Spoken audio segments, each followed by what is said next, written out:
Hello student, welcome back to my YouTube channel Student Study Point, and I hope that you all are fine. So let's move on to a new topic which is to be just discussed today. So let's start. Hello student, 11th class से 6 chapter चल रहा है। ठीक है, तो इससे पहले बात की थी यांत्रिक ऊर्जा के बारे में, गतिज ऊर्जा और स्थितिज ऊर्जा जो बताई हैं। आज बात करने वाले हैं हम कार्य ऊर्जा प्रमेय, जो काफी इम्पोर्टेंट है। ठीक है, आप ऐसे उसकी चलिए कि लगभग आती है एग्जाम में। ठीक है, तो ये दो तरीके से होती है, एक नियत बल के अंतर्गत और एक परिवर्ती बल के अंतर्गत। तो पहले फर्स्ट टाइप की बात कर लेते हैं कांस्टेंट में। ठीक है, जब कांस्टेंट की बात की जा रही है तो उसमें क्या होगा, देखिए वस्तु का प्रारंभिक वेग u होगा। ठीक है, अंतिम वेग v और एक कांस्टेंट फोर्स के अकॉर्डिंग कांस्टेंट एक्सप्रेशन है a। ठीक है, तो स्टार्टिंग की गतिज ऊर्जा क्या होगी, 1/2 mv स्क्वायर। ठीक है, और फाइनल आपकी हो जाएगी 1/2 mv स्क्वायर। तो देखिए अब बात करते हैं, ये तो केवल मैंने गतिज ऊर्जाओं की बात की, तो फिर में क्या है, फिर में ऐसी है कि जो गतिज ऊर्जा का डिफरेंट है। ठीक है, जो गतिज ऊर्जा में परिवर्तन होगा वो किए गए कार्य के क्या होता है, बराबर होता है। क्या किए गए कार्य के बराबर होता है। ठीक है, तो यही चीज हमें प्रूव करके लानी है। तो अगर मैं यहाँ गतिज ऊर्जा में परिवर्तन निकालता हूँ तो याद आएगा kF minus ki is equal to 1/2 mv square minus 1/2 mu square. तो 1/2 m आप कॉमन निकाल लीजिए, तो v square minus u square आपका क्या बच जाता है, टर्म बच जाता है। ठीक है, अब मैं बात करता हूँ देखिए गति की थर्ड इक्वेशन से। तो गति की जो थर्ड इक्वेशन है तो वो हो जाती है v स्क्वायर बराबर u स्क्वायर माइनस के 2as। ठीक है, तो आप क्या यहाँ क्या करें, प्लस 2as, तो यहाँ v square minus u square कितना आ जाएगा आपका 2as, यानी इसकी वैल्यू आप उठा के रख सकते हैं यहाँ। तो याद आएगा kF minus ki is equal to 1/2 m into 2as। तो 2 से 2 कैंसिल, तो ma इंटू s और kF माइनस ki, तो ma बन जाता है आपका f। ठीक है, तो kF minus ki is equal to f into s, और f इंटू एस बोले तो w, और ये हो जाता है अंतिम गतिज ऊर्जा माइनस प्रारंभिक गतिज ऊर्जा बता देती है डेल्टा के, यानी गतिज ऊर्जा में वृद्धि या गतिज ऊर्जा में परिवर्तन किए गए कार्य के बराबर होता है। ये होता है नियत बल के अंतर्गत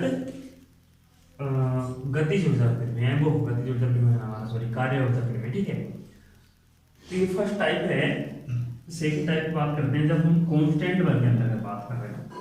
ठीक है, जब कांस्टेंट बल के अंतर्गत बात कर रहे हैं, वो सॉरी परिवर्ती बल के अंतर्गत। तो देखिए परिवर्ती बल क्या से मतलब है कि जो बल लगा हुआ होगा वो क्या हो रहा होगा, समय के यानी विस्थापन के साथ परिवर्तनशील होगा। सेकंड टाइप है, ठीक है, वेरिएबल के रूप में। ठीक है, परिवर्ती।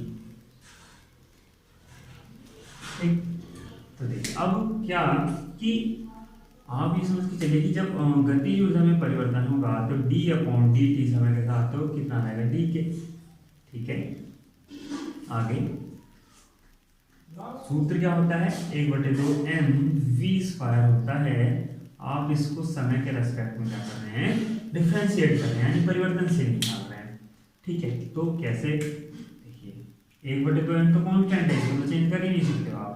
तो d/dt v स्क्वायर का आप डिफरेंशिएट करेंगे तो 1/2 m 2v। ठीक है, इनटू v का आप करेंगे तो dv/dt, जिसको अवकलन अगर किसी ने नहीं देखा है या अवकलन किसी को नहीं आता है तो वो थर्ड चैप्टर जहाँ गति की समीकरण है वहाँ जाइएगा, और डिफरेंशिएशन और इंटीग्रेशन के 3 या 4 पार्ट हैं, उसमें डिफरेंशियल और इंटीग्रेशन आपको समझा रखा, वहाँ जाके ये पार्ट देख सकते हैं। ठीक है, 2 से 2 कैंसिल, तो ये बच जाएगा आपका m v इंटू dv/dt आपको हो जाता है a, हो जाता है क्योंकि dv/dt यानी वेग परिवर्तन की दर इज इक्वल टू एस्केलेशन, ठीक है, यानी त्वरण। तो अब जो ये आपका a है तो एम ए और v को आप लिख सकते हैं dx अपॉन dt, क्योंकि v इज इक्वल टू वेग परिवर्तन क्या होता है dx अपॉन dt होता है, ठीक है। आपका इधर क्या चल रहा है डी अपॉन dt, ठीक है।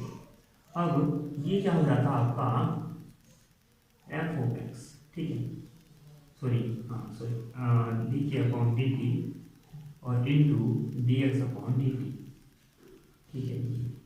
अब देखिए यहाँ तक, अब जब चेंजेबल प्रॉपर्टी रखेगा तो चेंजेबल प्रॉपर्टी रखने से मतलब क्या है कि इनिशियल प्रॉपर्टी से फाइनल प्रॉपर्टी डी के इज इक्वल टू क्या f of x 0 to x displacement मान के चलिएगा आप यहाँ जाएगा डी एक्स। तो ये आपका क्या होता है परिवर्ती बल के अंतर्गत किया गया कार्य है W, और ये आ जाएगा आपका के एफ माइनस के आई इंटीग्रेशन करने के बाद, या अगर एक लाइन आप बढ़ाना चाहें ना तो याद आएगी के आई माइनस के एफ, ठीक है। तो तब भी आपका ये याद आएगा के एफ माइनस के I is equal to W, तो इसको आप डेल्टा के लिख सकते हैं इक्वल टू डब्ल्यू। तो ये है आपकी परिवर्ती बल के अंतर्गत कार्य ऊर्जा प्रमेय।